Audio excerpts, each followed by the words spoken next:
Filipinos will be granted visa-free entry to Taiwan on a trial basis beginning November 1, 2017 until July 31, 2018.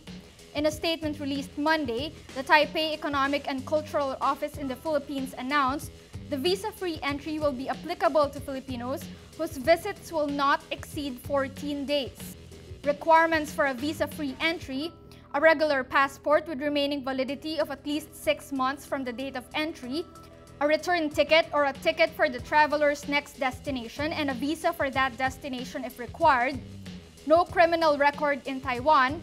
proof of accommodations or host or sponsor's contact information or tour arrangements. Filipinos who will stay in Taiwan for more than 14 days or for the purpose of study, work, missionary, employment, and other gainful activities still need to get visas.